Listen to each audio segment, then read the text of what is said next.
Breaking news ఏపీలో నెల్లూరు జిల్లా సంఘం బరేజీ దగ్గర జరిగిన ఘటన జిల్లా యంత్రాంగం మొత్తాన్ని ఉత్కంఠలో ముంచెత్తింది. మోంతా తుఫాను విలయ తాండవం చేస్తుంటే నదిలో లక్ష క్యూసెక్ల వరద ప్రవాహం ముంచెత్తుతుంది. సరిగ్గా అదే సమయంలో 30 టన్నుల బరువున్న ఇసుక బోటు లంగరు తెగిపోయి నేరుగా బరేజీ గేట్లను ఢీకొట్టడానికి దూసుకొచ్చింది.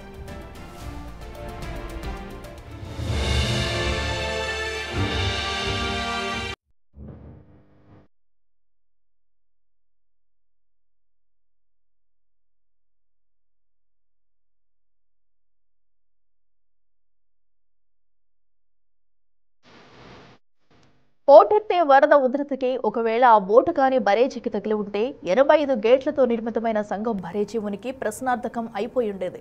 3,85,000 ఎకరాల ఆయకట్టుకు నీరందించే ఈ ప్రాజెక్టు దెబ్బతింటే బీడు భూములను సస్యశ్యామలం చేసే అవకాశం పూర్తిగా చేజారిపోయేది. వర్షాకాలం తర్వాత రాబోయే సీజన్లో రైతులు కన్నీరు కార్చేవారు. అంతేకాదు పొదలకూరు, సంఘం వంటి కీలక గ్రామాల మధ్య రాకపోకలకు వారధిగా నిలిచే ఈ బరేజీ దెబ్బతింటే ఆ ప్రాంత ప్రజల జీవనం పూర్తిగా స్తంభించిపోయేది.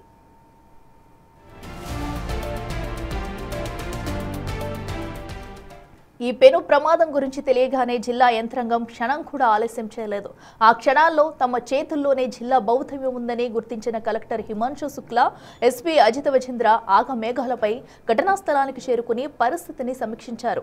కలలో కూడా ఊహించిన నష్టం నుంచి కాపాడేందుకు సిబ్బందిని అప్రమత్తం చేశారు.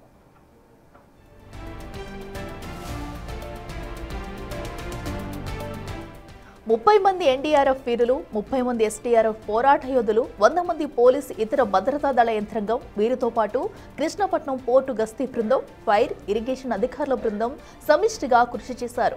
అవిశ్రాంత పోరాటం కొనసాగించారు. సుడులు తిరుగుతూ ప్రవహిస్తున్న పెన్నా నది ప్రవాహానికి ఎదురొడ్డి ప్రాణాలకు తెగించి రెస్క్యూ ఆపరేషన్ నిర్వహించారు.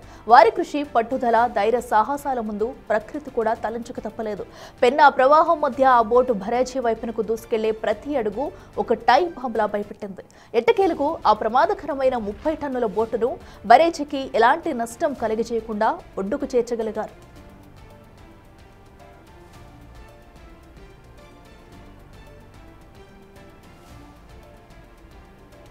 అలా ఓ పెను విపత్తు నుంచి జిల్లా మొత్తం రక్షించబడింది. వేలాది ఎకరాల ఆయకట్టుకు రక్షణ దొరికింది.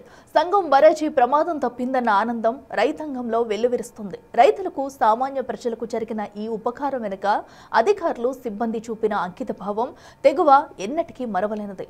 సంఘం బరేజీ నిలిచింది. రైతుల ఆశలు నిలిచాయి. మన యంత్రాంగం మన గర్వకారణం అన్న పేరు వచ్చింది.